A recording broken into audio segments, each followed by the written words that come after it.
स्वागत है इस वर्चुअल मंच पर। और हमारे समक्ष जो हमारे श्रोतागण हैं, विभिन्न महाविद्यालयों के प्राध्यापक और गुरुजन और शिक्षार्थी, इन सभी का तहे दिल से स्वागत करती हूँ नवोन्नयन सोसाइटी के इस वर्चुअल मंच पर। जैसा कि आप सभी जानते हैं कि हमने एक जो है अपनी आजादी के जश्न को मनाने के लिए 75 वर्ष जो पूरे हो गए हमारी आजादी के, उसके लिए एक बीड़ा उठाया था कि हम अपने मंच से हर सप्ताह जो है एक जो वक्तव्य का आयोजन करेंगे। तो विभिन्न साहित्यकारों से संबंधित, हिंदी साहित्य के जो पुरोधा रहे हैं, साहित्यकार रहे हैं, उनका योगदान क्या रहा स्वतंत्रता आंदोलन में, किस दृष्टि से उन्होंने उस मुहिम को छेड़ा और हमारी स्वतंत्रता के जो कह सकते हैं नींव कीट बन गए जो लोग, उनको हम इस वर्चुअल मंच से याद करते हैं। साहित्य, हिंदी साहित्य का अपना विशिष्ट योगदान रहा स्वतंत्रता आंदोलन को गति देने में, उसकी जो चेतना को मनुष्य के भीतर अंतर्मन तक जीवित करने के लिए। तो हमने आरंभ से ही हमने विभिन्न कवियों को सुना, उनके जीवन को जाना और उनके विचार, चिंतन और मनन को समझा कि एक कवि और साहित्यकार जो होता है, उसके मन में, उनके हृदय से न राष्ट्र कभी अलग होता है, न समाज कभी अलग होता है, न संस्कृति कभी अलग होती है। इन तीनों का समावेश, उसका उत्थान उसके सपनों में, उसके जीवन में, उसकी लेखनी में, उसके सारे कर्म क्षेत्र में चलता रहता है।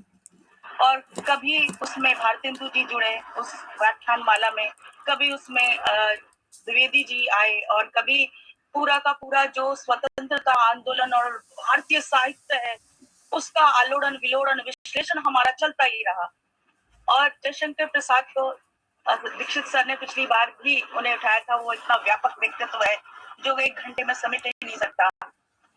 और इसलिए दूसरी जो व्याख्यान श्रृंखला में भी फिर स्वतंत्रता आंदोलन और जयशंकर प्रसाद हमारे समक्ष आते हैं। हिंदी साहित्य के छायावाद के प्रमुख स्तंभ, छायावाद को जो स्थापित करने वाले जयशंकर प्रसाद आज स्वतंत्रता आंदोलन में उनकी भूमिका, उनके व्यक्तित्व की का पूर्ण विश्लेषण हमारे समक्ष जो हमारी महाविदुषी डॉक्टर संतोष खन्ना जी हमारे साथ हैं, वो करेंगी। और जैसा कि मैंने अभी ही कहा था कि जयशंकर प्रसाद जो है और पूरा का पूरा छायावाद जो है, वो नारों का युग नहीं था, वो पूरा काल नारे नहीं थे, वो जो दिशा दिखा दे। दिशा बनाई कैसे जाती है, महसूसी कैसे जाती है, भीतर तक कैसी गहन सूक्ष्मता से आत्मसात की जाती है, वो उसका काव्य था। उसकी भाषा अपनी अलग थी, उसकी सौंदर्य चेतना सबसे अलग थी, गहरी थी, भीतर तक छूती हुई थी। और मैंने ये भी कहा था कि प्रसाद और महादेवी को समझना या छायावादी कविता को समझना है तो कवि सा हृदय चाहिए, उसकी गहरी पैठ चाहिए, समुद्र में गहराई से जो मोती चुनने वाला मन चाहिए, तो उस छायावाद को समझा जा सकता है। आज हमारा जो वक्तव्य ये वक्तव्य है, आज जो हमारे समक्ष जो हमारी परम आदरणीय मैम संतोष खन्ना मैम जो हमारे साथ हैं, वो जयशंकर प्रसाद के विषय में जो बताएंगी, तो हम जानेंगे कि उनके व्यक्तित्व को, संतोष खन्ना मैम जी के व्यक्तित्व को हम जान के भी पाएंगे कि जयशंकर प्रसाद को व्याख्यायित करने में मैम कितनी सूक्ष्म दृष्टि का परिचय हमारे समक्ष देती हैं और किस तरह से उन्हें महसूस करती हैं, क्योंकि वो खुद भी एक कवित्री हैं, एक आलोचक हैं और नाटककार हैं और कहानीकार हैं, कविताएं इन्होंने लिखी हैं। और इन सभी प्रतिभाओं के धनी तो जयशंकर प्रसाद थे, और जितना उन्होंने समझा होगा उन्हें, मुझे लगता है अप्रतिम है, और उनके वक्तव्य से हम आज लाभान्वित होंगे। मैं अपने गुरुवर, अपने आदरणीय डॉक्टर रवि शर्मा जी से आग्रह करूंगी कि वह परम आदरणीय संतोष खन्ना मैम जी का स्वागत वचनों द्वारा, सुमनों द्वारा उनका उनका स्वागत करें, उनका अभिनंदन करें और हमारी नव उन्नयन सोसाइटी में जो है उनका जो है श्री प्रवेश जो है उसका जो है स्वागत करें इस नव वर्ष। आदरणीय संतोष खन्ना जी और पटल पर उपस्थित सभी विद्वज्जन, इस सबके नाम लेना पुनः समय का इस समय व्यय होगा, इसलिए मैं सबके नाम इस समय नहीं ले रहा हूं। और हमारे लिए परम सौभाग्य की बात है कि हमारे बीच आज एक विदुषी ऐसी उपस्थित हैं जिन्होंने पूरा जीवन साहित्य, विधि और ऐसे ही सामाजिक महत्व के विषयों को समर्पित किया है।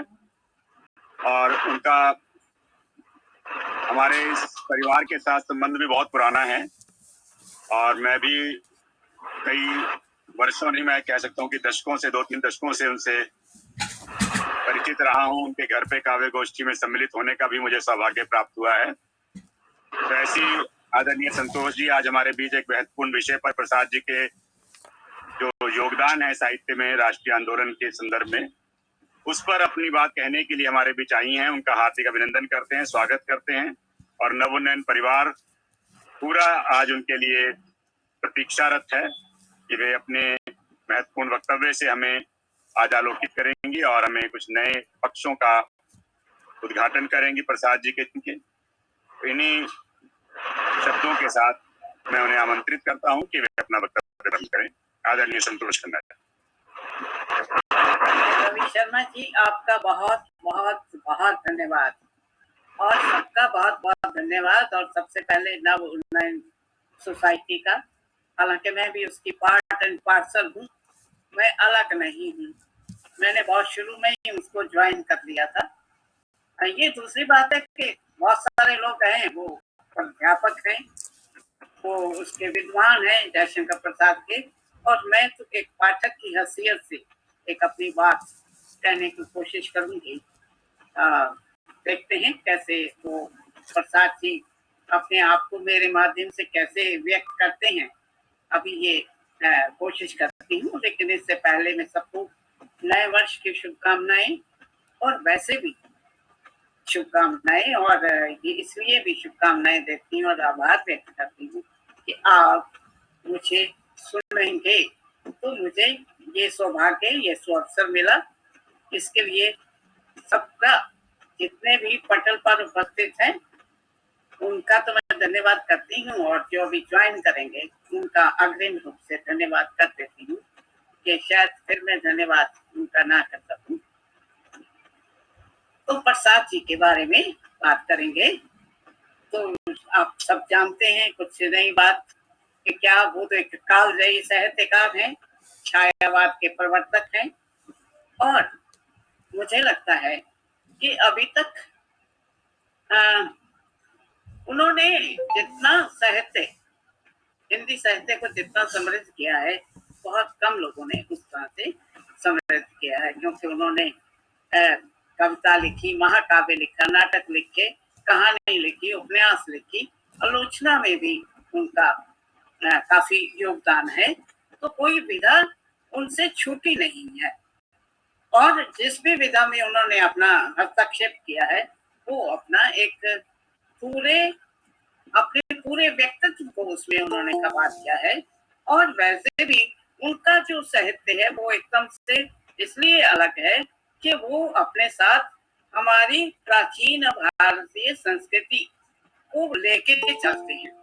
तो ये सबसे ज्यादा जो है बहुत महत्वपूर्ण बात है, क्योंकि मैं प्रसाद के प्रति एक जो सॉफ्ट कॉर्नर इसलिए भी है कि वो उन्होंने भारतीय संस्कृति का जितना महिमा मंडन किया है, और भी लोगों ने किया है, ये नहीं है, लेकिन उन्होंने साहित्य के माध्यम से जिस तरह से किया है, मतलब मुझे लगता है कि वो उनका पूरा समूचा साहित्य जो एक संपूर्ण सांस्कृतिक दस्तावेज है, अगर हम उसको पढ़ें, अपनी यंगर जनरेशन को, अपनी नई पीढ़ी को उसके बारे में बताएं, तो मुझे लगता है कि जैसे आजकल हम संस्कृति से विमुख हो रहे हैं, अपने भारतीय संस्कृति से विमुख हो रहे हैं, पाश्चात्य संस्कृति का अनुकरण कर रहे हैं, उससे शायद हम थोड़ी वापसी कर सकें उस मायने में मुझे लगता है तो प्रसाद की प्रासंगिकता आज उनके जमाने में थी, उनके काल में युग में तो थी,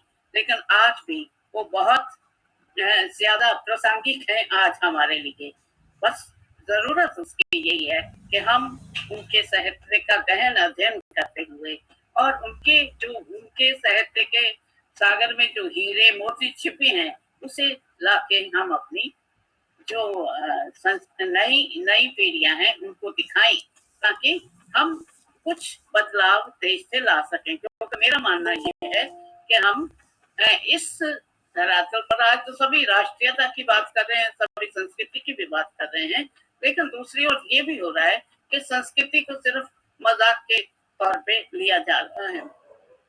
तो वो जो एक आयाम है उसको हम किस तरह से पूरा कर पाएंगे, उसमें हम किस तरह से परिमार्जन कर सकते हैं, उसमें कैसे बदलाव ला सकते हैं, तो मुझे लगता है कि उसमें सहायक हो सकता है प्रसाद जी का साहित्य, जो इतना बहुमूल्य हमारी निधि है, हमारी बहुमूल्य विरासत है।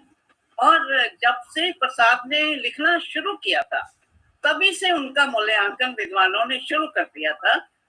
मेरे पास एक वो मुंशी प्रेमचंद का भी पत्र है जिसमें उन्होंने शुरू में कहा था कि आप इतिहास के क्या गड़े मुर्दे उखाड़ रहे हो, इतिहास का पूरा कचरा आप साहित्य में ला के रख रहे हो। लेकिन उस फिर पत्र में उन्होंने लिखा कि मैं अपनी उस राय का परिमार्जन करता हूँ कि उन्होंने जो उपन्यास उसको लिखा, तितली लिखा, उसके बारे में उन्होंने बताया कि उसमें आप बिल्कुल एक नवीन उद्भावनाओं के साथ आए हो। और मैं उस वक्त जो हंस वो निकाल रहे थे उसमें वो कहते हैं कि मुझे इस तरह के कई आपके अवदान चाहिए जिनको मैं प्रकाशित करना चाहता हूँ। तो इस तरह से और से भी बहुत सारी बातें की। तो मेरा कहने का मतलब सिर्फ ये है कि प्रसाद के साहित्य का मूल्यांकन तभी से शुरू हो गया था, कभी वो नकार रूप में होता रहा और कभी साकार रूप में होता रहा। और अगर हम 21वीं शती तक आते हैं तो उसमें भी विद्वानों ने उनका अपने नए सिरे से उनको आंकना शुरू किया है। बीच में जो वामपंथी थे वो उनको दूसरी तरफ से देखते थे, उनको जैसे उनकी पंक्तियों को कोट करके कहते थे कि ये पलायनवादी हैं, उस तरह की बातें होती रही।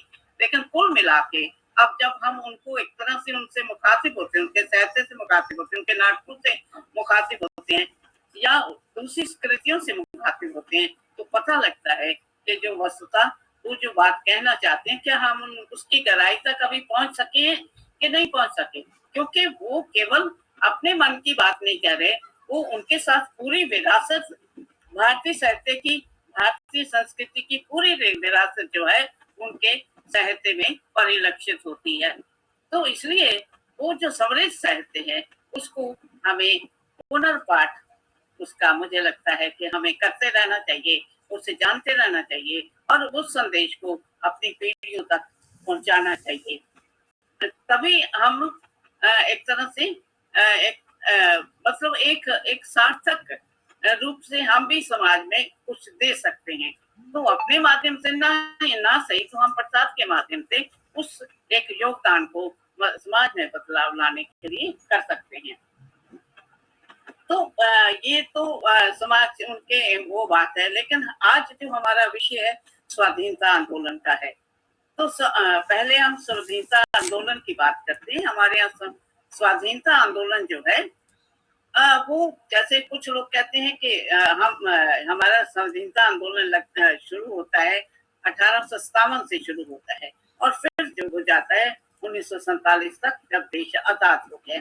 लेकिन कुछ लोगों का मानना है कि हमारा स्वाधीनता आंदोलन तो तभी शुरू हो गया था जब अंग्रेजों ने पैर जमाना शुरू किया था, और वो 1857 से शुरू नहीं हुआ, वो 1757 से शुरू हो गया। 1757 से जब प्लासी का युद्ध हुआ था अंग्रेजों, वो पहला युद्ध हुआ था अंग्रेजों के खिलाफ, और उसमें नवाब सिराजुद्दौला का वर्सेस अंग्रेज थे। और अंग्रेज क्या थे उस वक्त, ईस्ट इंडिया कंपनी थी, उनके साथ युद्ध हुआ था। लॉर्ड क्लाइव थे उस वक्त और उनके साथ युद्ध हुआ था। और तब भी ये हुआ था जैसे हमारे यहाँ ये बहुत होता है, तब भी उनका एक स्पेशल आर्ट जो अपना जो उसका मुख्य स्पेशल आर्ट था वो मीर जाफर हुआ करता था। और वास्तव में सिराजुद्दीन जो है ना वो भी बड़ी यंग अवस्था में, बहुत युवा ही थे, 23-24 साल के थे जब वो कलकत्ता के नवाब बन गए थे। तो उन्होंने मीर जाफर को हटा के एक और कोई सिपाही रख लिया और उससे, और मीर जाफर चाहते थे कि वो नवाब बनना चाहते थे।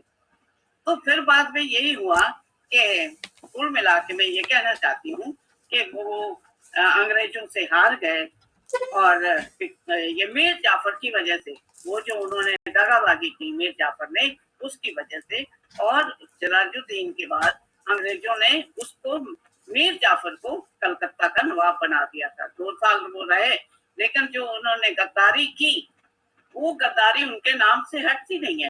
वो 2-3 साल कलकत्ता के नवाब रहे। तो इसलिए मीर जाफर का जिक्र मैं इसलिए करना चाहती हूँ क्योंकि हमारे यहाँ ये फसल जो है लहराती रहती है, कभी खत्म नहीं होती। आज भी, आज की स्थितियों में भी हमें देखने को मिलते हैं लोग ऐसे। तो इसलिए मैं उसका जिक्र कर रही हूँ। लेकिन उसी घटना से हमारे देश में अंग्रेजों के शासन का पहला कदम पड़ा था। और फिर लोगों ने कहा, विद्वानों का ये भी मत है कि ये जो विद्रोह है उनके खिलाफ, अंग्रेजों के, उनके जैसे ही उनका ईस्ट इंडिया कंपनी का पहले शासन हुआ, तभी से उनके विरुद्ध विद्रोह होने लगे और 1857 आते आते कई विद्रोह हुए अंग्रेजों के खिलाफ। और एक बात और मैं आपके सामने जिक्र करना चाहती हूँ। लॉर्ड क्लाइव अपनी जीवनी में लिखते हैं कि जब सिराजुद्दीन हार गया और अंग्रेजों ने अपनी जीत के लिए एक रोड शो किया, तो उस वक्त सड़क के दोनों ओर जो भारतीय आ गए थे वो उनका तालियां बजाकर स्वागत कर रहे थे। तो ये जो मानसिकता है, लॉर्ड क्लाइव लिखते हैं कि उस वक्त तो भारत में अंग्रेजों की गिनती जो थी केवल 73,000 थी। अगर वो उनकी सुरक्षा खतरे में पड़ सकती थी अगर इस तरह से जैसे रोड शो किया जा रहा था। लेकिन मुझे लगता है कि उस वक्त इतनी सदियों की दास्तान ने लोगों की मानसिकता को इतना खत्म कर दिया था कि लोग बिल्कुल वो अंग्रेजों का ज्यादा साथ देने में हो गया। और उसका रिजल्ट ये हुआ कि उसके बाद ईस्ट इंडिया कंपनी का 1757 से जो है उनके पैर टिकने जैसे शुरू हुए और फिर वो 1947 तक वो भारत में बने रहे। उन्होंने अपने आप को पूरा जमा लिया भारत में। तो लेकिन ये जो विद्रोह होते रहे, विद्रोह तो कई होते रहे, ऐसे विद्रोह कभी खत्म नहीं हुए, लेकिन चूंकि छुटपुट होते थे, संयुक्त रूप से विद्रोह नहीं किया गया, इसलिए हर विद्रोह असफल हुआ और अंततः उसकी पीठिका जरूर तैयार होगी। जब सन 1857 में विद्रोह हुआ तो उसमें भी असफलता ही हाथ लगी। कुल मिला के हमें अपनी झांसी की जो रानी लक्ष्मीबाई थी उनको खोना पड़ा। उन्होंने एक सर्वोच्च बलिदान दिया, तो वो भी हमारा जो है उसको विद्रोह कहा गया।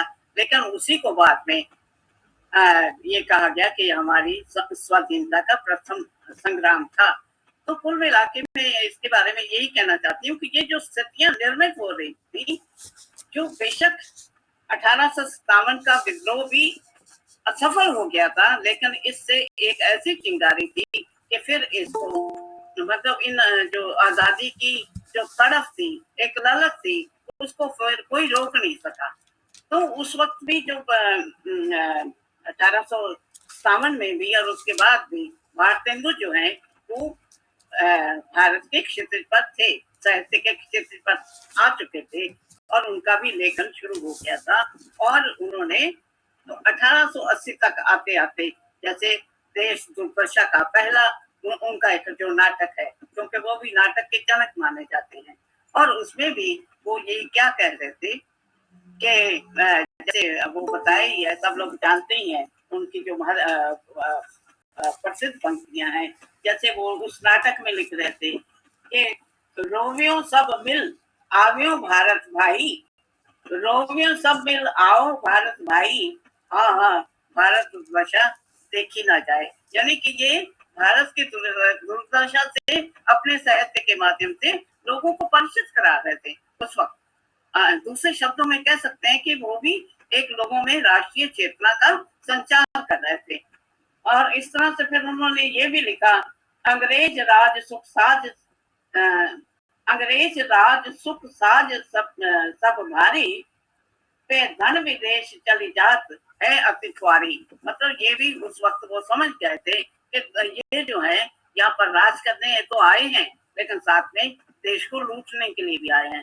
तो जनता का ध्यान, लोगों का ध्यान जो भारतेंदु हरिश्चंद्र थे वो भी दिलवा रहे थे, और साथ में एक और काम कर रहे थे। जो हमारा सांस्कृतिक प्राचीन भारत का वैभव था, उससे भी जनता को परिचित करवा रहे थे और लोगों से बता रहे थे कि हमारी प्राचीन संस्कृति बड़ी समृद्ध थी।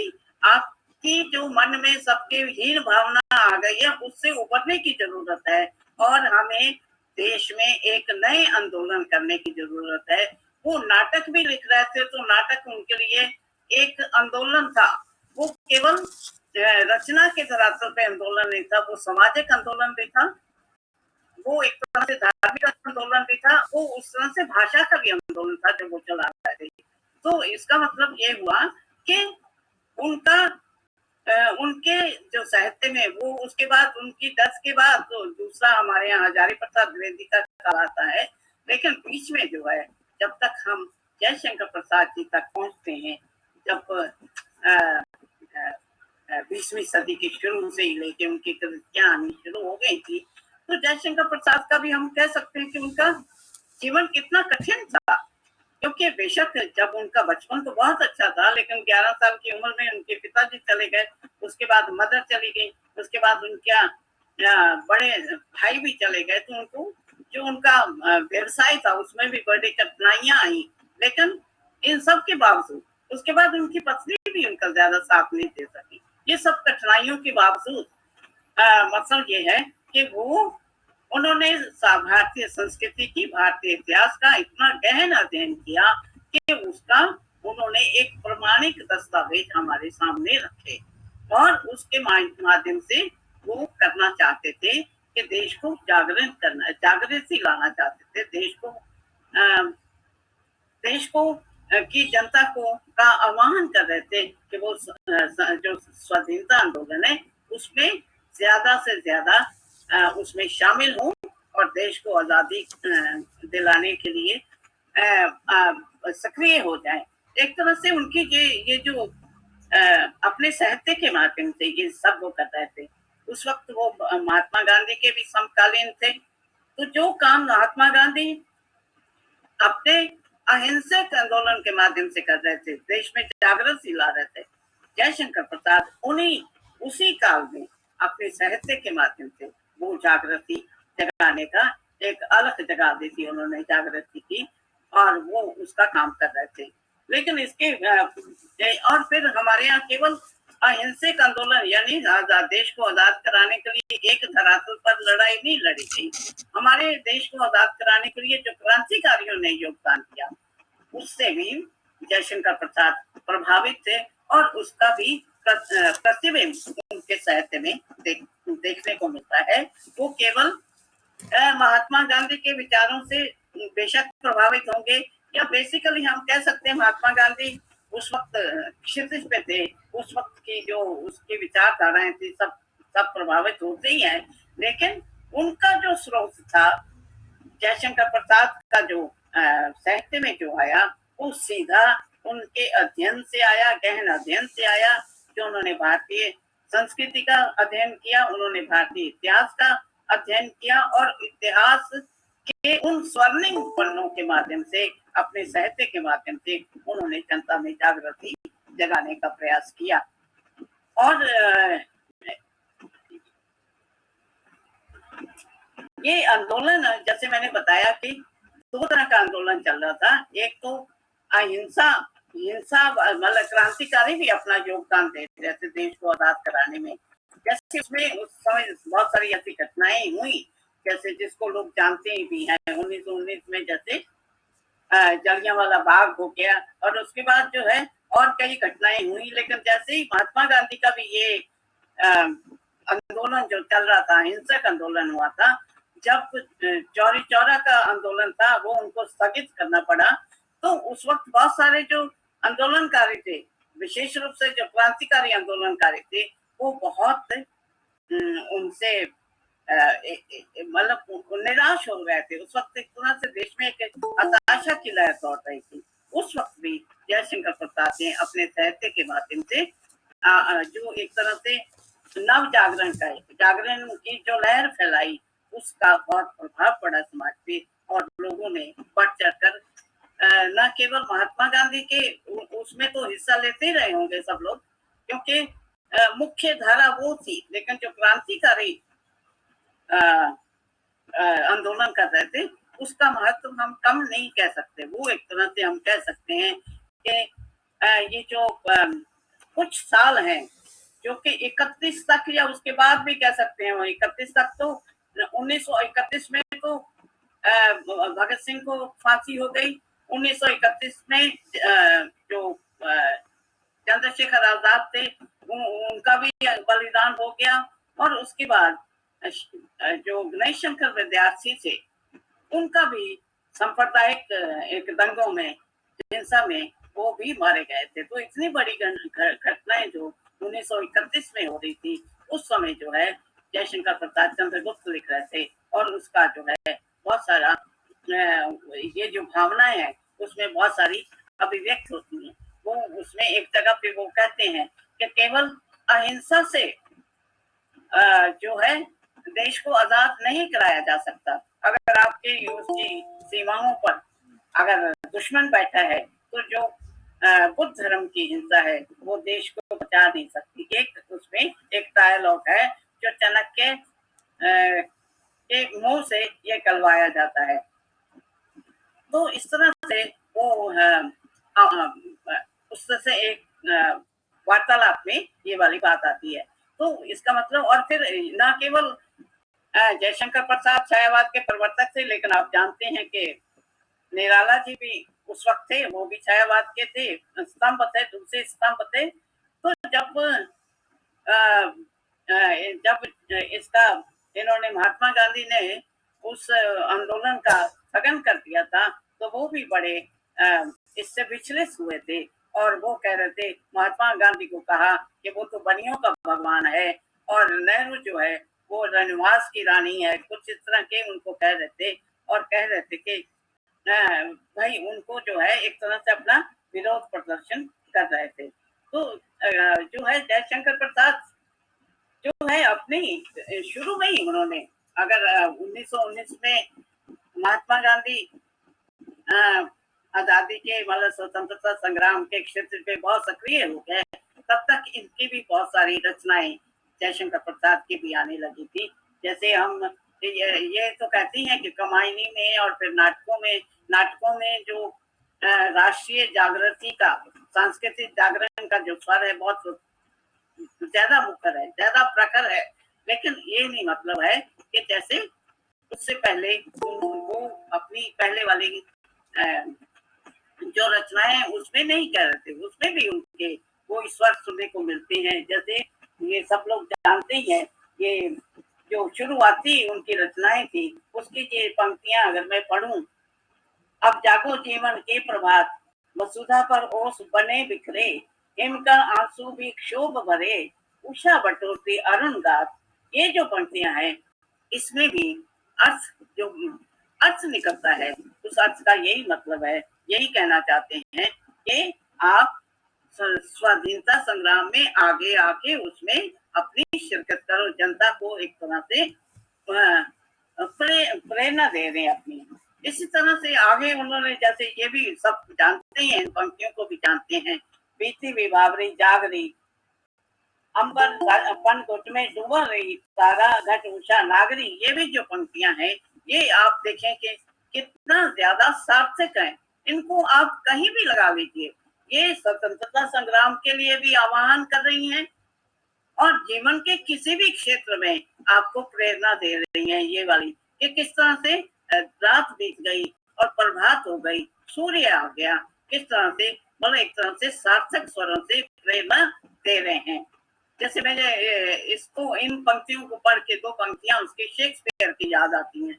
उन्होंने एक नाटक लिखा था हैमलेट, और उसकी 2 पंक्तियां मेरे ख्याल बहुत सारे लोग जानते होंगे, वो ऑफ्ट कोटेड है पूरे वर्ल्ड में, उनका तो बहुत बहुत उनको किया गया है। टू बी और नॉट टू बी, ये टू बी और नॉट टू बी, ये 4-5 शब्द हैं, इतने सार्वग्रथिक हैं कि ये हालांकि इसको नाटक के संदर्भ में इनका प्रयोग किया था नाटककार ने, शेक्सपियर ने, लेकिन आप ये देखें कि इस पंक्ति को किसी भी जीवन के किसी भी क्षेत्र में इसको उदाहरण के रूप में लिया जाता है, कोट किया जाता है इस पंक्ति को भी। जैसे मैं बताया कि बीती हुई रावड़ी जाग रही, ये भी इतनी सारगर पंक्ति है प्रसाद के साहित्य की कि आप इसको जीवन के किसी भी प्रसंग में, चाहे वो स्वतंत्रता संग्राम वाला हो और चाहे कोई जीवन का दूसरा प्रसंग हो, अध्यात्म का प्रसंग हो, आपका धर्म का प्रसंग हो, आप कहीं भी इसको भी प्रयोग कर सकते हैं। तो इतना जो, क्योंकि जो छायावादी काव्य था वो स्पष्ट बयानी नहीं था, एक तरह से वो शब्दों की शक्ति अपना दूसरा अर्थ देता था। इस तरह से अगर हम कमायनी पे भी आते हैं तो कमायनी प्रसाद का बहुत एक श्रोमणी कृति है, एक कालजयी कृति है, और मुझे लगता है कि उसके टक्कर की कृति जो है हमें संसार में तो नहीं मिलती। हमारे अपने भी रामचरितमानस की परंपरा में वो है। रामचरितमानस पे तो राम को भगवान बना दिया तुलसीदास ने, और फिर वो थे भी सम्राट के संतान थे, और फिर उनको जो त्याग अपना करना पड़ा, और जिस तरह से उन्होंने मर्यादाओं का की स्थापना की अपने जीवन में, वो भारतीय मानसिकता को बहुत अपील करती हैं। इसी तरह से अगर हम कमायनी को देखें, इसमें जो है, जो मनु है वो एक व्यक्ति है, व्यक्ति का संघर्ष है, व्यक्ति का विकास है, वो एक नई संस्कृति का की स्थापना करते हैं, वो उसमें करते हैं। लेकिन अगर हम पूरा विश्व को देखें, अंग्रेजी चूंकि हमारे बहुत करीब है, अंग्रेजी हमारे भारत में तो अंग्रेजी जो है अंग्रेजों को से भी ज्यादा हमारे भारतीयों को अंग्रेजी प्रिय है, तो हम देखते हैं कि उसमें कितने महाकाव्य लिखे गए। तो मुझे एक ही महाकाव्य आता है, नजर में आता है, जॉन मिल्टन का, वो है पैराडाइज लॉस्ट। उसमें जो जॉन मिल्टन बताना चाहते हैं, he just wanted to justify the ways of God to mankind, मतलब वो बताना चाहते हैं कि ईश्वर जो करता है वो उसका जस्टिस, उसका कोई ना कोई औचित्य होता है, ये उसमें एक नैतिक पहलू उन्होंने लिया है। लेकिन अगर हम कमायनी से उसकी तुलना करें तो वो मुझे नहीं लगता कि कमायनी के सामने वो कहीं ठहरता है। तो ये हमारे पास इतनी समृद्ध परंपरा है साहित्य की, प्रसाद ने जो हमें दी है, या जो हमें तुलसीदास ने दी है, या हमारा जो संस्कृत साहित्य है, हमारे पास इतनी समृद्ध परंपरा है कि हम उसको, उसका महत्व नहीं समझते। उसके महत्व को समझ के अगर हम उसको उसी तरह से उसका प्रचार प्रसार करें, लोगों तक उस संदेश को लेके जाएं, तो मुझे लगता है अगर हम और देखें तो जैसे मुझे लगता है कि अगर एपिक्स की यानी महाकाव्य की परंपरा को देखें तो अंग्रेजी में एक और महाकाव्य मिलता है, वो है अरविंद घोष ने लिखा है सावित्री।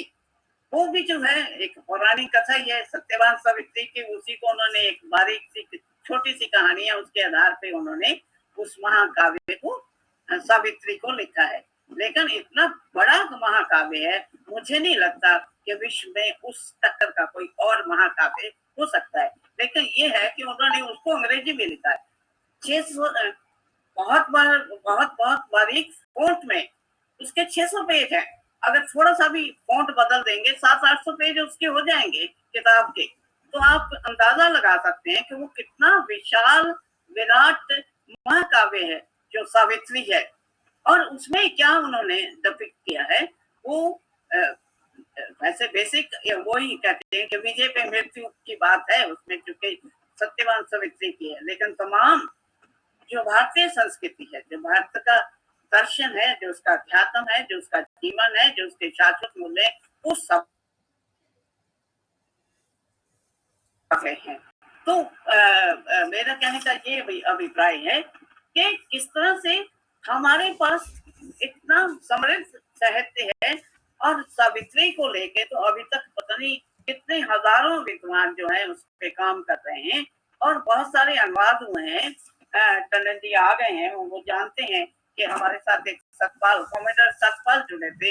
वो सावित्री का जीवन भर जब से हम जानते हैं कम से कम 30-40 साल से अनुवाद कर रहे थे सावित्री का उर्दू और हिंदी में। और पीछे 1-2 साल पहले मेरे पास 2 मोटे मोटे वॉल्यूम उनके अनुवाद के आए थे।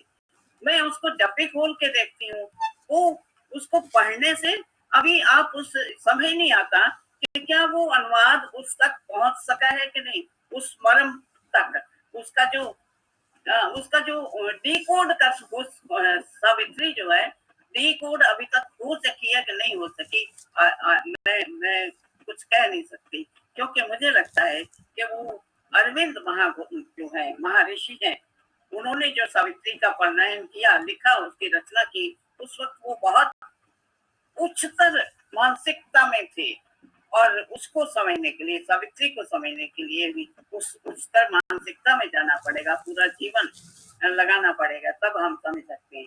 मैं सावित्री की 4-5 मैंने लाइनें नोट की हैं। जैसे हम कामायनी को जैसे शुरू होती है कि हिमगिरी के उत्तंग शिखर पर बैठ शिला की भीतर जाए, एक पुरुष भूमि भीगे नैनों से देख रहा था जल प्रवाह। तो ये जो घटना है प्रलय वाली, तो इससे फिर वो एक नई संस्कृति का निर्माण करते हैं, जैसे मनु जो है। तो लेकिन इसमें जो पहली पंक्तियां हैं सावित्री की, अगर आप सुनेंगे तो मुझे अच्छी लगेगी, मुझे लगा मैं सबको सुनाना चाहती हूँ। It was the hour before the god awake. It was the hour, कौन सा काल था? बिफोर द गॉड अवेक, यानी ईश्वर भी नहीं जागे थे, ये वो समय था। Across the path of divine event, पता नहीं ये किस डिवाइन इवेंट को, डिवाइन कोई दैविक परिघटना को वो रेफर कर रहे हैं। It was the hour before the God awake across the path of divine event, the huge forbidding of mind of night, alone in her untold temple of eternity lay stressed, immobile upon silence march. ये जो पंक्तियां हैं, इसकी तह तक पहुंचना मुझे लगता है कि बिल्कुल उसी मानसिक धरातल पर जाना पड़ेगा।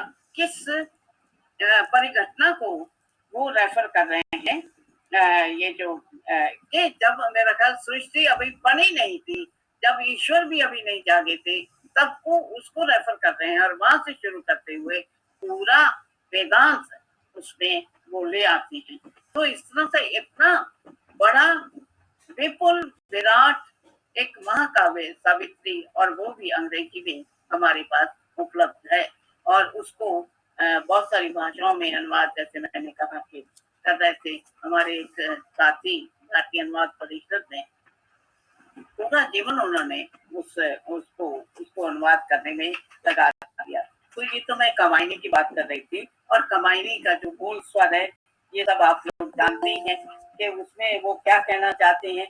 वासुदेव कुटुंबकम की जो एक वासुदेव कुटुंबकम का जो कंसेप्शन है, हमारी जो संकल्पना है, जो भारतीय जो हमारी संस्कृति है, उसका जो मूल स्वर है, उसको जैसे उसमें ये कहते हैं वो श्रद्धा की घोषणा करती है कि औरों को हंसते देखो मनु, हंसो और सुख पाओ, अच्छे सुख को, अपने सुख को निश्चित कर लो, सबको सुखी बनाओ। ये सब कुछ वही वसुदेव कुटुंबकम की इसमें जो परिकल्पना इसमें व्यक्त हुई है, और बहुत सारे उसमें उसको भारतीयों को अमृत संतान कह के सबको कमायनी के माध्यम से जागृत कर रहे हैं। और कमायनी जो है एक ऐसा ग्रंथ है, महाकाव्य है, जो कि जागरण के लिए, नव जागरण के लिए, जिसकी हमें आज भी जरूरत है। क्योंकि अभी बेशक हम राजनीतिक दृष्टि से आजाद हो गए हों, लेकिन अभी बहुत सारे हमारे यहाँ भी अंधेरे हैं उन ऐसे हमारे प्रेजुडिस है, पूर्वाग्रह हैं, जिनसे हमें अभी बाहर निकलना है। बहुत सारी प्रॉब्लम्स हैं, बहुत सारी समस्याएं हैं, जिनके लिए हम इस साहित्य का अध्ययन करके उससे बाहर निकल सकते हैं। अगर हम उनके ये जो प्रसाद के नाटकों की बात करते हैं, तो नाटकों में राष्ट्रीय स्वर और सांस्कृतिक स्वर, जैसे मैंने बताया कि और अधिक प्रमुखता से उभरा है उसमें जो है। और जैसे और फिर उन्होंने ऐतिहासिक नाटक लिखे। ऐतिहासिक नाटक लिखने का भी उनका यही उद्देश्य था कि जो स्वर्णिम पृष्ठ थे इसके जो हमारे इतिहास के, उनको लोगों के समक्ष रख के, उनके वो वाले चरित्रों को सामने रख के, लोग ऐसे उनको उदात्त रूप देके वो उसका जो उन्होंने साहित्य को एक तरह से री इन्वेंट किया, एक तरह से उनको उन्होंने उसकी पुनः खोज की, जो हमारा जो इतिहास था। और उसके माध्यम से उन्होंने बहुत सारे ऐतिहासिक नाटक लिखे, दूसरे नाटक भी लिखे। और इसमें नाटकों की बात जो अगर हम करते हैं, तो अगर हम फिर विश्व धरातल पर जाते हैं, अंग्रेजी में देखते हैं, तो मुझे केवल शेक्सपियर नजर आते हैं कि वो उन्होंने भी बहुत सारे नाटक लिखे थे अंग्रेजी में। उनके तो 37 के करीब नाटक हैं, लेकिन उन्होंने भी ऐतिहासिक नाटक भी लिखे थे। और उसमें लेकिन अगर हम दोनों का कंपैरिजन करें, तो मुझे लगता है कि बेशक जो अंग्रेजी के समर्थक हैं, जो अंग्रेजी पढ़ते हैं, वो तो जरूर कहेंगे कि प्रसाद के नाटकों का कोई जो शेक्सपियर के नाटकों का कोई सानी नहीं। पर मुझे लगता है कि इनके जो नाटक हैं, इनका जो फलक है, इनका जो तथ्य है, वो विराट है, विशाल है उनसे। और इसमें जो मानवीय मूल्यों का प्रतिपादन किया गया है, वो भी कहीं विराट फलक के हैं, अगर हम शेक्सपियर के नाटकों को भी लें तो। क्योंकि उसमें अगर उन्होंने उनकी 4 रास्टीज हैं, दुखांत नाटक हैं, जिनको बहुत महत्व दिया जाता है। लेकिन उसमें भी जो उनका जो प्लॉट होता है, यानी जो कथा होती है, वो जो है ऐसी मतलब इतनी उस तरह की नहीं होती। जबकि हमारे यहाँ इसमें जो चंद्रगुप्त ने जो कथाएं ली है, जो ऐतिहासिक चीज ली है, जो उसमें जो ऐतिहासिक प्रसंग लिए हैं, वो अपने आप में प्रोफाउंड है, बहुत गहन है, बहुत प्रभावित करते हैं। हालांकि उसमें भी शेक्सपियर ने भी जो नाटक लिखे हैं, उसमें भी वो सारे मानवीय भावों को व्यक्त किया है, लेकिन उसमें जो घटनाएं होती हैं, वो इतनी बहुत इतनी गहन नहीं होती। जैसे अगर हम हैमलेट की कहानी को लें, तो उसमें क्या है, एक राजा है, उसने अपने भाई को मार के और उनकी पत्नी से शादी कर ली है। और जब उसका बेटा उस का पता लगता है, उसकी मेरी माँ ने उससे दोबारा शादी कर ली है और ये उसका मर्डर है, उसका हत्या इसने की है, तो उस वक्त जिस मानसिकता में वो आ जाता है, उसी मानसिकता को लेके वो जो शेक्सपियर है लेके चलते हैं। एक किंग लियर है, वो भी बहुत अच्छा नाटक है उनका, शेक्सपियर का। उसमें जो उनकी 2 बेटियां होती हैं, एक जो है उसको धोखा देके उनका राज्य उससे हथिया लेती है अपने पिता से। लेकिन वो गलती ये करता है कि जो उसकी वफादार बेटी होती है, उसको वो हटा देता है, नहीं देता, तो उससे नफरत करता है।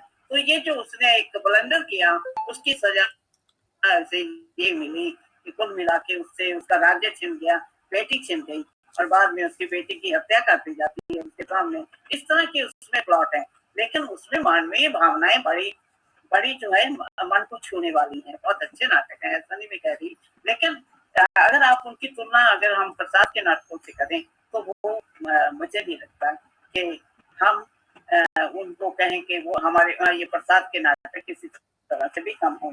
तो प्रसाद के नाटक जो है वो उसका काम तो कर ही रहे थे जागृति देश में लाने का। तो जैसे मैंने बताया कि 1931 का पीरियड बहुत महत्वपूर्ण है, क्योंकि उसमें ये जो क्रांतिकारियों के बहुत बलिदान हुए। जैसे भगत सिंह को और उसके जो साथी थे उनको फांसी भी 1931 में लगी। और इसी तरह से चंद्रशेखर आजाद की भी जो मृत्यु हुई, जो उनको बलिदान देना पड़ा इलाहाबाद में, तो वो भी 1931 में हुआ। और फिर मैंने गणेश शंकर विद्यार्थी का भी जिक्र किया कि वो उनकी भी डेथ 1931 में हुई। और वो हुआ था कि कानपुर में दंगे हो गए थे, और वो चूंकि हिंदू मुसलमान दोनों में लोकप्रिय थे, और वो दंगे को शांत करने के लिए बाहर निकले थे, लेकिन मुसलमानों ने उसकी हत्या कर दी। हालांकि वो बहुत पत्रकार थे और राष्ट्रवादी पत्रकार थे, इसी से उन्होंने उसकी हत्या कर दी। लेकिन महात्मा गांधी का रिएक्शन देखिए, उन्होंने जब सुना महात्मा गांधी ने कि उनकी इस तरह से हत्या हो गई, तो वो कहते क्या, उनको क्या बलिदान उसने दिया है। मेरा भी यही स्वप्न है कि मेरी भी इस तरह से हत्या हो, और एक तरफ से मुझे कोई खंजर मार रहा हो, दूसरी तरफ से तलवार मार रहा हो, तीसरी तरफ से सिर पे लाठियां चला रहा हो, इस तरह से, और मैं आगे छू तक ना करूं। मेरी अहिंसा इस लेवल तक की होनी चाहिए। इसलिए मेरा यह स्वप्न है कि मेरे को भी इस तरह की मृत्यु मिले। तो कहने का अभिप्राय ये है कि उनकी जो इतनी अहिंसा के प्रति इतना जिद्दीपन था, या जो भी था, उसकी वजह से बहुत क्रांतिकारी खफा हो जाते थे, और उनके बलिदान को हम लोगों ने उतना महत्व नहीं दिया। और तभी उसी चीज को, जैसे मैंने बताया कि महात्मा गांधी के इसी तरह के महात्मा गांधी का ये जो अहिंसा पे इतना ज्यादा बल दे के करने की बात थी, उसको चाणक्य के मुंह से प्रसाद ने अपने नाटकों में करवाया है कि हिंसा जो है वो कभी देश की जो अगर हमारे सीमाओं पर हमारा दुश्मन है, तो हमारी रक्षा नहीं कर सकती अगर हम केवल अहिंसा के का ही सहारा लेंगे। तो इस तरह से उनके विचार जो है वो उस वक्त अपने समसामयिक घटनाओं को इस तरह से अभिव्यक्ति दे रहे थे। तो और अगर हम ये मैंने महात्मा गांधी का बताया, मैं उनको कोट करना चाहती हूँ। गणेश शंकर विद्यार्थी को क्या बलिदान मिला है। मेरा भी यही स्वप्न है कि मुझे भी ऐसी मृत्यु नसीब हो। कोई एक तरफ से मुझे खंजर घूम रहा हो, दूसरी तरफ से सिर पर लाठी बरसा रहा हो, मैं विरोध में चूक ना करूं।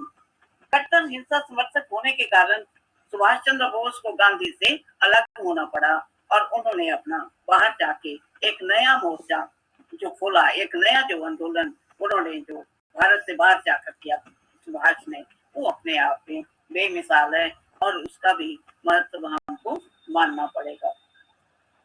तो ये जैसे मैं इसका कह रही थी कि ऐतिहासिक डायलॉग है चाणक्य का। जब चाणक्य बुद्ध धर्म के अनुयायी अमात्य राक्षस से कहते हैं, यदि सीमा पर संकट हो तो वो बौद्ध धर्म की अहिंसा निरर्थक हो जाती है। चाणक्य का भी अभिप्राय ये है कि रक्त समुद्र की आंधियों से आर्यवर्त की हिंसा की रक्षा संभव नहीं है। वो ये भी कहते हैं कि शांतिपूर्ण सह अस्तित्व तभी संभव है, यानी शांतिपूर्ण सह अस्तित्व तभी संभव है जब शक्ति का उपयुक्त संतुलन मौजूद हो। तो जो उनका प्रसाद का जो ये चंद्रगुप्त नाटक है, सबसे ज्यादा अच्छा माना जाता है। इसके बारे में बच्चन सिंह जी ने लिखा था कि भारतीय साहित्य के स्वर्ण योगीन पृष्ठों को नाटकों का जीवे बनाते हैं प्रसाद जी। इससे पता चलता है कि उन्हें अपनी सांस्कृतिक विरासत पर कितना गर्व था। इस संबंध में वो स्वयं लिखते हैं, प्रसाद जी स्वयं लिखते हैं कि मेरी इच्छा भारतीय इतिहास के अप्रकाशित अंश में से उन अंशों का दिग्दर्शन कराने की है जिन्होंने हमारी वर्तमान स्थिति को बनाने का बहुत प्रयास किया है। इसी तरह से और जो उस वक्त समसामयिक स्थितियां चल रही थी, उनको ध्यान में रखते हुए आप इसमें इनका अगर अध्ययन करेंगे नाटकों का, तो हमें ये सारी बातें हमारे सामने आती हैं। और स्कंदगुप्त भी इसी तरह का एक नाटक है जिसमें राष्ट्रीयता का उत्कट स्वर है और उस वक्त देश प्रेम की भावना बहुत अभिव्यक्त होती है। तो इसके बारे में भी प्रोफेसर सत्य प्रकाश मिश्र ने कहा है कि प्रसाद द्वारा लड़ा जाता हुआ राष्ट्रीय संग्राम उन्होंने बताया। उन्होंने कहा कि वो साहित्य के माध्यम से राष्ट्रीय संग्राम लड़ रहे थे, वो साहित्य द्वारा लड़ा जा रहा था। तो लेकिन तब भी कुछ लोग जो है स्वतंत्रता की आलोचना कर रहे थे। अजातशत्रु नाटक में अजातशत्रु बिंबिसार से कहता है, मुझे अच्छी शिक्षा नहीं मिली थी, मेरा था केवल जंगलपन की स्वतंत्रता का अभिमान, अपने को विश्व भर में स्वतंत्र और जीव समझने का झूठा आत्म सम्मान।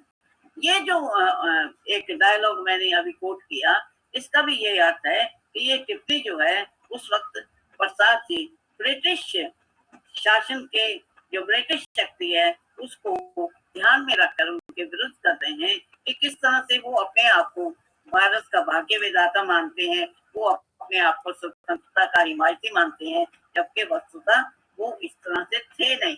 लेकिन वो यही कहते थे, अंग्रेजों का यही कहना था कि हिंदुस्तान के लोग तो एक जाहिल कौम है, मैं तो इनका हम तो इनका उद्धार करने के लिए आए हैं। तो ये इन पंक्तियों में उसी मानसिकता को प्रसाद ने वो किया है। इसी तरह से स्कंदगुप्त ने भट्टार की माँ कमला मातृभूमि के उद्धार की आकांक्षा को महत्व देते हुए कहती है, भट्टार तेरी माँ को एक ही आशा थी कि पुत्र जो है वो देश का सेवक होगा, वो पद मातृभूमि का उद्धार करके मेरा कलंक दूर लेगा, मेरा सिर ऊंचा होगा, परंतु आए ऐसा हो ना सका। वो अपने देश को अपने पुत्र को देशद्रोही तक कह देती है। ये नाटक के डायलॉग्स में से मैंने लिया है। और इस नाटक में स्कंदगुप्त ये फिर अपनी राष्ट्रभक्ति को व्यक्त करते हुए कहता है कि आर्य इस गुरुसर उत्तरदायित्व का सख्ती से मैं पालन कर सकूं और आर्य राष्ट्र की रक्षा में सर्वस्व अर्पण कर सकूं, इसके लिए आप लोग भगवान से प्रार्थना कीजिए और मुझे आशीर्वाद दीजिए कि स्कंदगुप्त अपने कर्तव्य में देश सेवा से कभी विचलित ना हो। तो ये जो इस तरह के भाव व्यक्त कर रहा है, ये स्कंदगुप्त के माध्यम से एक्चुअली इसको देश के लोगों पर घटाएं तो उससे यही है कि हर आदमी उस वक्त स्वतंत्रता संग्राम में कूद कर अपने प्राणों की बाजी लगा देना चाहते थे कि देश जो है वो आजाद हो किसी न किसी तरह से, चाहे उसके लिए कितने बलिदान देने पड़े, चाहे वो महात्मा गांधी के लीडरशिप में आंदोलन करके हो या क्रांतिकारियों के रूप में हिंसक क्रांति के माध्यम से हो, या फिर जो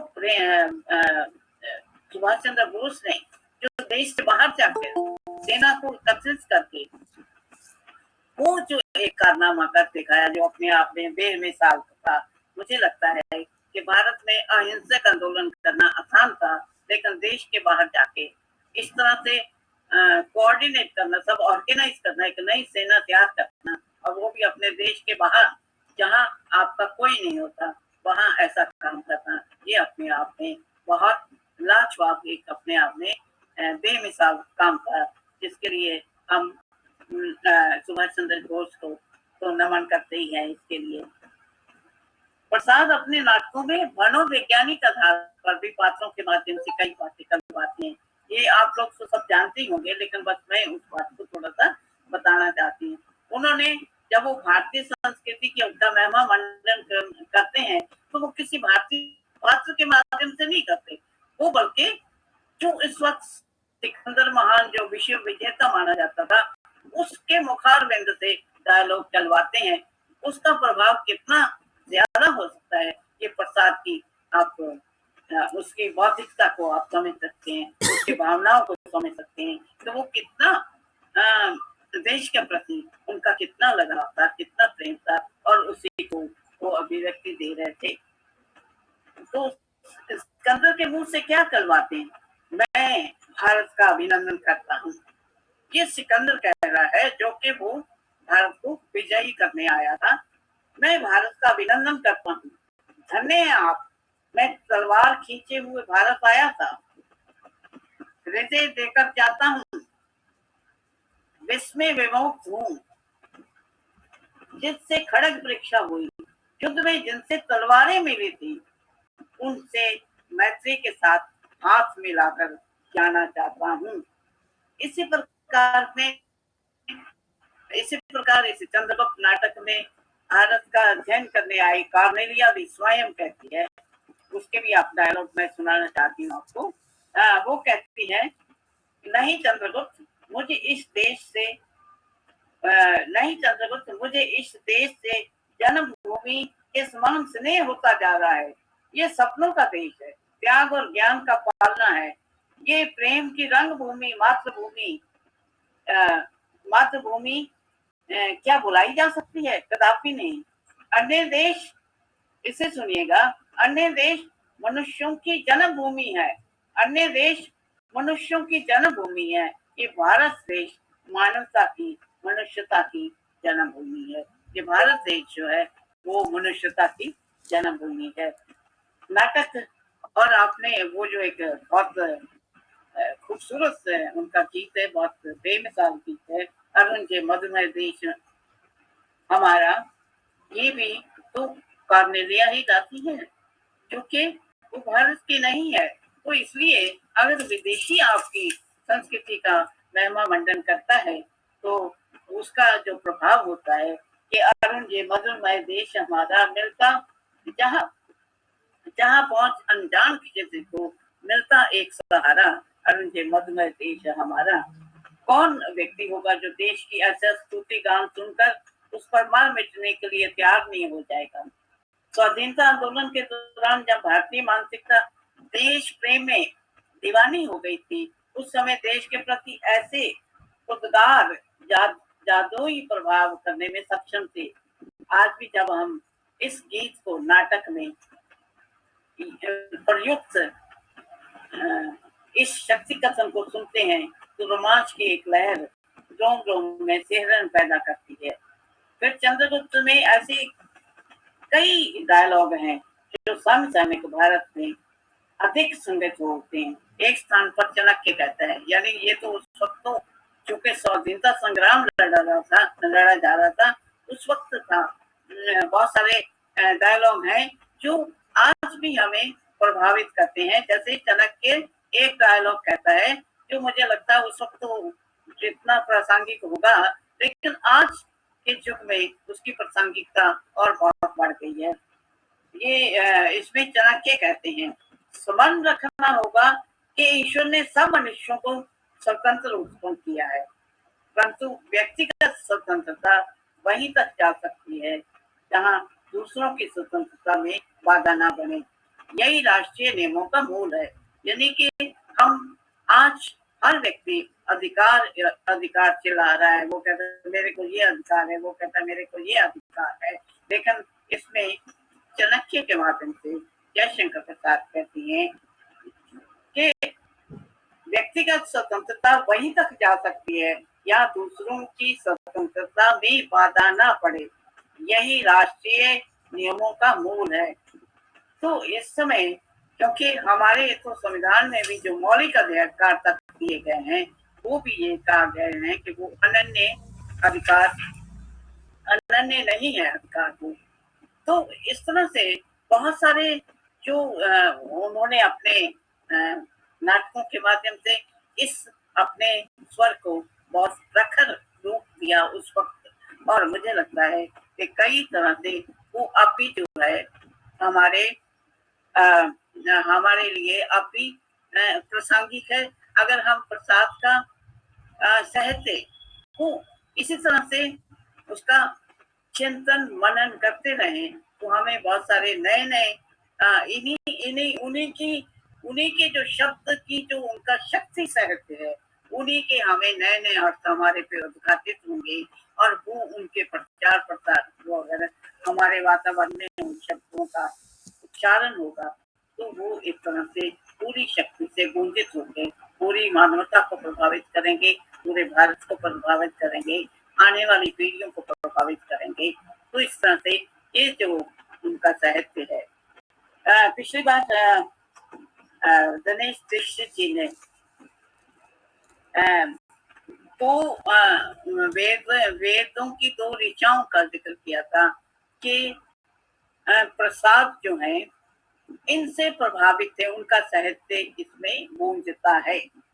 तो यही मैं जैसे हम ये कह सकते हैं, मुझे तो लगता है कि प्रसाद जो है वो उनकी फर्स्ट हैंड नॉलेज जो है वो मूल स्रोतों से, उनके साहित्य में जो भी कुछ आया वो मूल स्रोतों से आया है, यानी कि हमारी भारतीय संस्कृति को उन्होंने उसका प्रतिपादन किया है, तभी उनका साहित्य जो है कालजयी होता है। और वैसे वो हर साहित्यकार के लिए, रचनाकार के लिए जरूरी है कि अगर हम जो भी साहित्यकार अगर रचनाकार करेगा तो अगर वो अपने साथ पूरी अपनी सांस्कृतिक और साहित्य परंपरा को लेकर चलेगा, उससे साक्षात्कार करते हुए चलेगा, तभी वो अच्छा रचनाकार कर सकता है। एक आइसोलेशन में, यानी कि उसके बिना उसका जो है साहित्य भी मूल्यवान नहीं हो सकता, ना आज के लिए ना आने वाले समय के लिए। मैं वो ऋचाओं की बात कर रही थी, उन्होंने दो ऋचाओं का जिक्र किया था, तो मुझे अच्छा लगा ये कि उन्होंने एक उनके ऋचा उस मंत्र को उन्होंने कोट किया था जिसमें वो पूरा जैसे वयम जागृयाम आइए, जिसका अर्थ ये है कि आओ हम राष्ट्र को जगाएं। तो वो जो है मुझे लगा अगर प्रसाद उससे प्रभावित हुए थे तो मैं भी उस मंत्र से बहुत प्रभावित हुई थी, क्योंकि जब मैंने विधि भारती ये 91-92 में मैंने जब बनाई थी तो उसके लिए मेरे को एक लोगो चाहिए था कि लोगो कैसे, आप मुझे समझ नहीं आ रहा था कि लोगो कैसे बनाया जाए। तब मुझे यही मंत्र नजर आ गया था जो है वयम राष्ट्रीय जागरण आओ हम राष्ट्र को जगाएं। तो मैंने उस मंत्र को विधि भारती के लोगों में शामिल किया था। तो मुझे लगा अगर प्रसाद को उससे प्रेरणा मिली तो मुझे भी वो एक तरह से प्रेरक लगा। तो आज हमने प्रसाद पे बात की और बहुत सारी बातें की जा सकती हैं प्रसाद के बारे में, लेकिन यही इन्हीं बातों को मैं और एलैबोरेट कर सकती हूँ, पर क्या समय हो गया हो तो बताएं।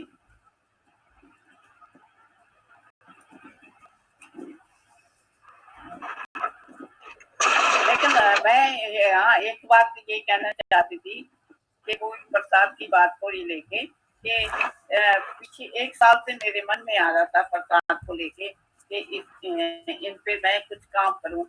तब मैं क्या करूं, तो मुझे लगा कि एक पुस्तक का निकाली जाए। तो एक मैंने उसमें लिखा था व्हाट्सएप वगैरह पे और सोशल मीडिया पे डाला था कि हम एक पुस्तक पुरस्कार के उनके साहित्य के पुनर्पाठ के लिए। मैं कितना पुनर्पाठ कर सकती हूँ, मैं तो अपने आप को इसके बिल्कुल भी पे नहीं मान सकती, क्योंकि जो लोग इतना पीएचडी कर रहे हैं या रोज रोज पढ़ा रहे हैं वो उनकी नई नवीन उद्भावनाओं से मुखातिब होते होंगे।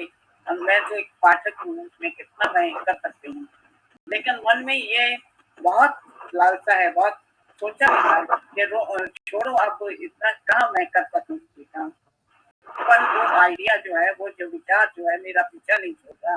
तो मैं आप सब लोगों से भी अनुरोध करना चाहती हूँ कि आप भी प्रसाद से लिख के दीजिए, तो हो सकता है उस पुस्तक का अगर ईश्वर ने मुझे अनुमति दी तो मैं उसका वो प्रकाशन कर पाऊँ, सब एक संपादन कर पाऊँ, उसे कर पाऊँ, कुछ प्रसाद के बारे में कुछ कर पाऊँ। मैं वैसे तो कुछ मैं अपने आप को इस काबिल नहीं समझती, लेकिन ये मेरे मन में इच्छा जरूर है। तो हो सकता है मैं करता हूँ, हो सकता है ना भी कर पाऊँ, लेकिन कोशिश मेरी जरूर है। तो मैं आप लोगों ने मुझे सुना, बहुत बहुत आप लोगों का धन्यवाद और सबको बहुत बहुत शुभकामनाएं। धन्यवाद मैम, आपका आभार व्यक्त करते हैं। आपने इतनी सूक्ष्मता से बातों को रखा और ज्ञानवर्धक वक्तव्य हमारे समक्ष प्रस्तुत किया और बहुत सी शोध की दिशाएं हमें मिली हैं, इसमें कोई दो राय नहीं है। आपने जो बात हमारे समक्ष रखी है कि प्रसाद के साहित्य का एक बार पुनर्मूल्यांकन किया जाए, उस विषय पर भी हम सब सोचेंगे और आपका सहयोग देंगे। मैम, आपने अपने वक्तव्य में हमें इतनी गहराई से पूरे इतिहास को क्रम में लेकर, साहित्य के इतिहास को, देश के राजनीतिक इतिहास को लेकर बातें जो हमें बताई हैं, स्वतंत्रता संग्राम की, विभिन्न विद्रोहों की, और उसके साथ जोड़कर जयशंकर प्रसाद के व्यक्तित्व को जो देखा है, या और अन्य कवियों को, उनके समकालीन कवियों को देखा है, वो अपने आप में हमारे लिए ज्ञानवर्धक पूंजी है और उसको हम संजो के रखेंगे। और अध्ययन अध्यापन करते समय उस परिप्रेक्ष्य को अवश्य ध्यान रखेंगे। आपने अपनी आलोचनात्मक दृष्टि से, तुलनात्मक दृष्टि से अरविंद घोष जी का सावित्री और सत्यवान पर आधारित जो अनुवाद है उसकी चर्चा की। आपने कामायनी के विशद परिप्रेक्ष्य को हमारे समक्ष प्रस्तावित किया और उसका तुलनात्मक जो अभिप्राय हमें समझाया। तो किसी भी विश्लेषण में जब तक तुलना ना आए और ऐतिहासिकता ना आए, तब तक उसके भाव तक पहुंचना मुश्किल हो जाता है। प्रसाद की कविता में वो जितने गहरे हैं, जितने निजी हैं, अपने नाटकों में उतना राष्ट्रीय और व्यापक हो जाते हैं। इस समझ को हम आपके वक्तव्य से समझ पाए हैं और पहले भी समझ चुके थे, और आज हमने और गहराई से उसको बैठकर एक घंटा चिंतन मनन करके समझा और जाना है। आपने बहुत सारे जो उदाहरण हमारे समक्ष दिए कि प्रसाद का जो व्यक्तित्व है वो हमारी सांस्कृतिक जो धरोहर है उससे जन्मा है। उनके गहन विशद मनन चिंतन में उनके जो हमारी भारतीय संस्कृति के जो स्रोत थे वो गहरे बैठे और समाये हुए थे, और उसकी अभिव्यक्ति उनके साहित्य में हुई। देश के उद्धार की और मनुष्य के उद्धार की, नारी के उद्धार की जो बातें उस समय चल रही थी, जो कमियां देश में थी, एक तो वर्गों में बटा हुआ देश, दूसरा लिंग असमानता, और तीसरा जातिवाद, इन सब में बटा हुआ जो देश है उसको एक करने के लिए और राष्ट्रीय चेतना को प्रबल करने के लिए जो आह्वान उस समय की कविता ने या साहित्यकारों ने जगाया, उसका जीता जागता जो स्वरूप है वो जयशंकर प्रसाद और उनका साहित्य है। मैम, हम लोग सब लाभान्वित हुए हैं इस वक्तव्य से, और शोध की तरफ हमारे जो कदम है वो जरूर बढ़ेंगे। इन सभी बातों को कहते हुए मैं आपका, हम सभी जो शोधार्थी हैं, विद्यार्थी हैं और जो मेरे विभिन्न अध्यापक साथी हैं, उनकी ओर से धन्यवाद करती हूँ। और धन्यवाद करती हूँ हमारी प्रसारण जो पूरी टीम है उसका, जो निरंतर अपना काम करती रहती है और इस तरह की जो वक्तव्यों की रिकॉर्डिंग करना और बहुत सारे पोस्टर बनाना। दूसरा, आयोजक मंडल का जो इस बड़े आयोजन का जो आयोजन करते हैं, और सबसे बड़े जो हमारे कर्ता धर्ता हैं, नवोन्नयन सोसाइटी के संरक्षक और उनके जो उस सोसाइटी को आरंभ करने वाले, उसके प्रणेता, उसके प्रेरणा स्रोत आचार्य गुरुवर पूरन चंद टंडन जी का, जिन्होंने हमें नवोन्नयन सोसाइटी के माध्यम से हमारे व्यक्तित्व को उन्नत करने का प्रयास किया है। हम उनके प्रयासों से सदा उन्नति की ओर बढ़ते रहेंगे, ऐसा वादा करते हैं उनके साथ। और धन्यवाद करते हैं कि हमें इस तरह के मंच प्रदान जो करवाए हैं उन्होंने, और इस तरह से हम इतने जो कह सकते हैं कि स्वर्णिम आभा वाले व्यक्तित्व को सुनते हैं और समझते हैं, और अपने साहित्य को फिर उठापटक करके, फिर गहरे बैठकर उसका विश्लेषण मनन चिंतन करके नई दिशाओं तक पहुंचते हैं। हम आपका हार्दिक धन्यवाद करते हैं सर। हमारी जो हमारे समक्ष हमारे और साहित्यकार जो गुरुवर हैं, करुणा जी हैं, शकुंतला जी हैं और हमारे साथी बंधु दिनेश दीक्षित सर हैं, डॉक्टर दीक्षित सर हैं, उन सब का धन्यवाद करते हैं। वो हमारे समक्ष हमेशा आते हैं और हमारा उत्साहवर्धन करते हैं और निरंतर इस तरह की गोष्ठियों का आयोजन करते रहे, ये विचार विमर्श करते रहे। थोड़ी सी शंका लगती है कि लोग बहुत कम है, लेकिन फिर भी लोग अगर कम होते हैं, सुनने वाले और समझने वालों की भीड़ कमी होती है।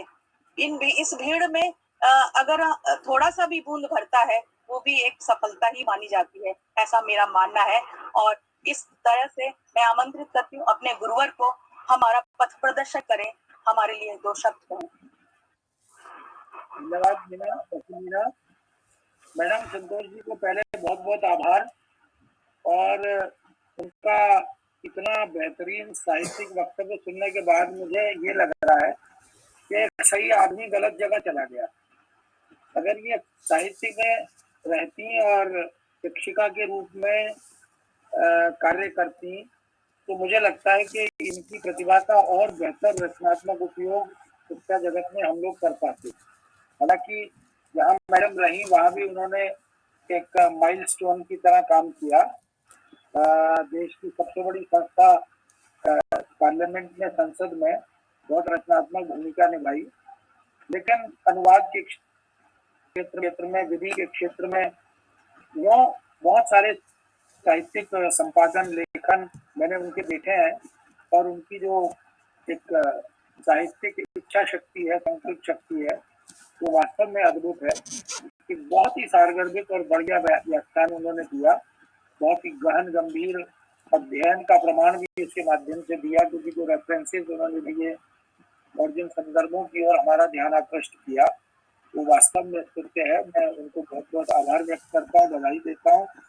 और मुझे ये भी ज्ञात है कि वो प्रसाद पर पुस्तक का संपादन भी कर रही हैं।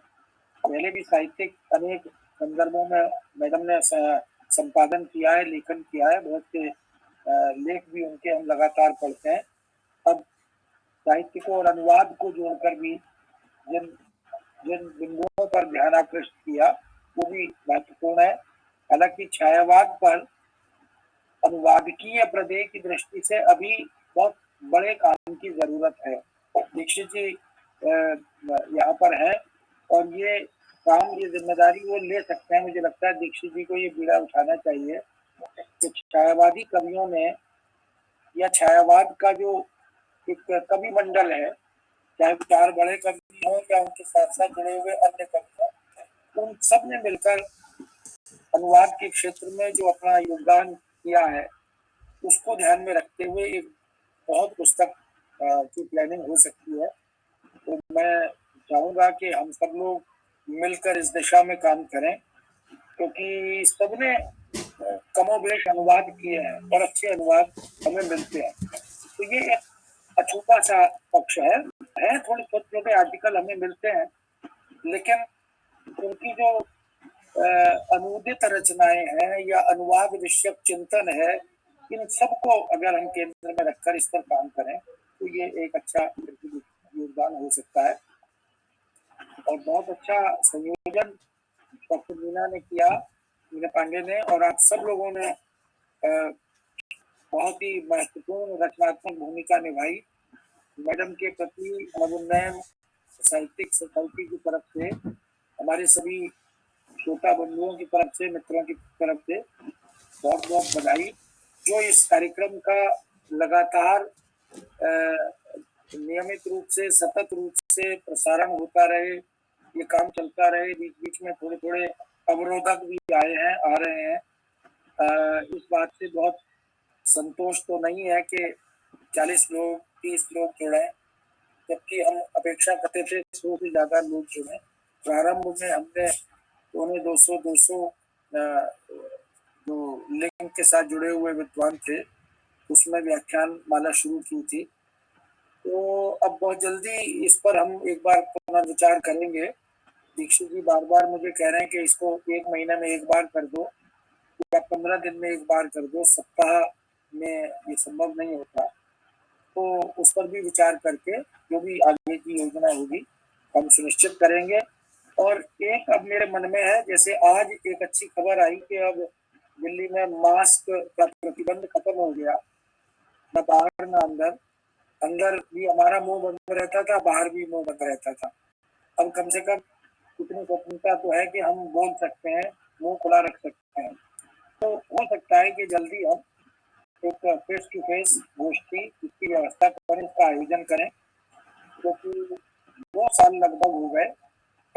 फरवरी मार्च 2020 में हमने गोष्ठी की थी, उसके बाद 20 पूरा निकल गया, 21 निकल गया, 22 के भी 3 महीने निकल गए।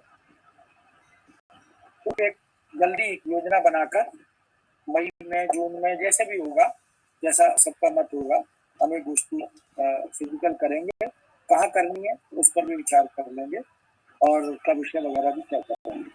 तो मेरी तरफ से बहुत बहुत शुभकामनाएं, बहुत बहुत धन्यवाद सबको। और इसी तरह से आप अपना सहयोग बनाए रखें ताकि आगे की तिथि और विषय आदि। शकुंतला जी का भी एक लेक्चर हमें स्वाधीनता संग्राम और बाल साहित्य, इस पर मैंने पाइपलाइन में है, उनसे बात करके तिथि निश्चित करेंगे, चाहे वो सप्ताह बाद हो या 15 दिन बाद, काम करके निश्चित कर लेंगे। अभी कई सारे लेक्चर हमारे पाइपलाइन में है। प्रोफेसर पवन अग्रवाल से बात हुई है, उन्होंने कहा था जब निश्चित हो मुझे लोग बताइएगा। और इसी तरह से आनंद प्रकाश त्रिपाठी जो सागर में है, उनसे भी फिक्स हुआ था, उनसे भी बात हुई है। तो काफी सारे लोग हैं जो हमारी पाइपलाइन में हैं, उनको भी हम शामिल करेंगे। और मैं चाहूंगा कि जो नवोन्नयन सोसाइटी के आजीवन सदस्य हैं वो भी इसमें अपने अपने विषय को लेकर इस केंद्रीय बिंदु को ध्यान में रखते हुए या केंद्रीय विषय को ध्यान में रखते हुए, बहुत सारे सैकड़ों रचनाकार हैं, गद्यकार, कवि, जो इस दृष्टि को विचार जिन पर किया जा सकता है, तो वो भी कोशिश करें, इस पर काम करें और अपने नाम दर्ज कराएं ताकि हम उनको भी आगे आने वाले समय के रूप में शामिल कर सकें। तो बहुत बहुत धन्यवाद मीना जी, आपको बहुत बधाई, आपने बहुत अच्छा संयोजन किया। हमारे साथी लोग, बहुत सारे जो कार्यक्रम हुए उनमें धन्यवाद ज्ञापन, संयोजन, बाकी सारी चीजें और पोस्टर बनाना और फिर उसको सर्कुलेट करना, ये काम तो चल रहा है, लेकिन जो यहाँ जुड़ने वाली उपस्थिति है वो थोड़ी असंतोषजनक है। घर बैठकर भी अगर हम नहीं जुड़ पा रहे तो थोड़ा चिंता का विषय है, उस पर हमें गंभीरता से विचार करना है। बहुत बहुत धन्यवाद और चंदन जी, मैं ये कहना चाहती थी कि कमाईनी के तो 10-11 अंग्रेजी के अनुवाद हुए और भी भाषाओं में हुए हैं, लेकिन शायद नाटकों का कहीं अनुवाद देखा नहीं। प्रसाद के नाटकों का अनुवाद हुआ भी देखने में नहीं आया, नहीं देखा नहीं। तो ये है कि कुछ काम तो होना ही चाहिए। जैसे जैसे मतलब शेक्सपियर के नाटक कितने प्रसिद्ध हैं, उस तरह की इनको लोकप्रियता हम हिंदी वालों को नहीं दिलवा सकते। और जैसे कोई कृति हमारी हिंदी की ऐसी अभी तक नहीं हम भेज सकी जो कभी हम उस पुरस्कार के लिए, नोबेल के लिए उसकी प्रविष्टि भेज सके। हालांकि अंग्रेजी के बुक्कर में तो जाती रहती हैं, लेकिन हमारा हिंदी का कोई ऐसा अभी तक नहीं हो पाया, कोई प्रविष्टि अभी तक आजकल में कोई ऐसा कुछ लिखा गया हो। मुझे तो जब कमलेश्वर का मैंने वो पढ़ा था, कितने पाकिस्तान, तो वो मुझे लगा था, और उसका तो अंग्रेजी भी अनुवाद हुआ था, कि इसकी प्रविष्टि जानी चाहिए थी। आप पता नहीं कैसे देते हैं। एक नाटक का अनुवाद दीक्षित जी करें और एक नाटक का अनुवाद आप करो प्रसाद जी। मैंने कोशिश की, बड़ा मुश्किल है उसका, पता नहीं कितनी मुश्किल है उनकी भाषा। तो है मैडम, असंभव थोड़ी है। रमेश जी भी जुड़े हुए हैं, वो भी अच्छे अनुवादक है, उन्होंने भी अनुवाद किए हैं। और बाकी लोग भी जो इस चैलेंज को एक्सेप्ट करें, थोड़ा समय दे सके। दीक्षित जी आप कुछ करो काम, थोड़ा कनाडा यहीं दिल्ली में रह के काम करो कुछ। दीक्षित जी आवाज आ रही है? करो, म्यूट करो, म्यूट और अनम्यूट करो, करिए। अरे अनम्यूट करो अपने को दीक्षित जी। अभी नजर नहीं आ रहे कहीं। नहीं नीचे बैठे हुए हैं, अनम्यूट करो डॉक्टर साहब, आवाज खोलो, आवाज अपनी।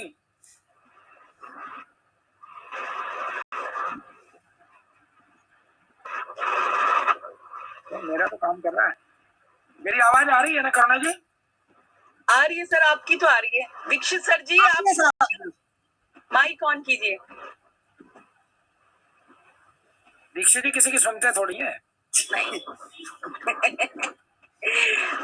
अब आप आ रही है सर, आ रही है, अब आ रही है। दीक्षित जी की आवाज खराब हो जाती है, दूसरों की आवाज कैसे रहती खराब है आप? मैं कह रहा हूँ किसी की सुनते थोड़ी हो आप। नहीं, मैं मिसेस खन्ना से कह रहा था कि क्या कहानी के 10-11 अंग्रेजी अनुवाद उपलब्ध हैं? कमाई के किसके दीक्षित जी किसकी? अगर ये 10-11 अनुवाद है तो ये तो बहुत नई जानकारी है भाई। मैडम कमाई के कह रहे हैं 10-11 अनुवाद हैं क्या? बिल्कुल है। तो वो सूची दो डॉक्टर साहब को, वो सूची डॉक्टर को दीजिए। आपको याद है कि नहीं है? एक तो हमने उसका किया था, वो बंगाली एक ऑथर था ना, उसने किया था कमाईनी का, उसका तो हमने भारतीय अनुवाद परिषद में वो अनुवादक से संवाद वाले में कार्यक्रम भी किया था। नहीं, उनको टोटल सूची दे दो आप।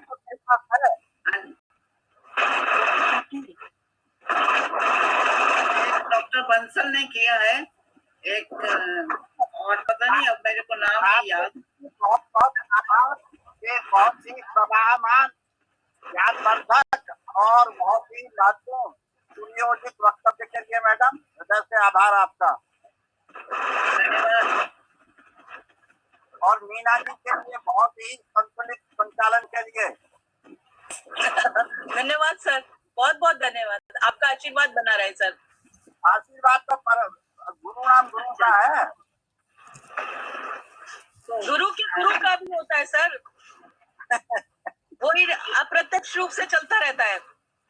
ये संजीव भी, डॉक्टर संजीव भी जुड़ गए हैं टंडन जी, तो इनको भी पकड़ो किसी उसके लिए।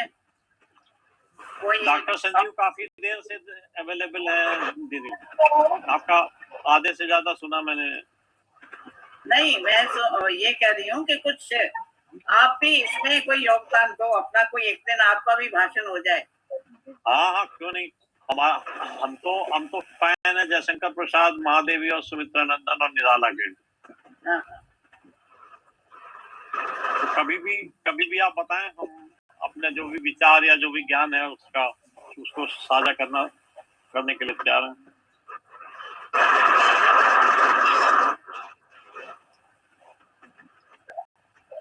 और आगे जोड़ देता हूँ कि अगर प्रसाद पर किसी प्रकार का कोई कृतित्व तैयार किया जाता है तो उसे पब्लिश करने के लिए भी हम तैयार हैं। बिल्कुल आगे प्लानिंग करते हैं संजीव जी, फिर आपसे बात भी करते हैं। Right sir, right sir, thank you very much. बहुत बहुत धन्यवाद सभी का। बहुत ओके धन्यवाद कर दूं, आपका भी धन्यवाद कर दूं, और आपको भी शुभकामनाएं, और आपको प्रमोशन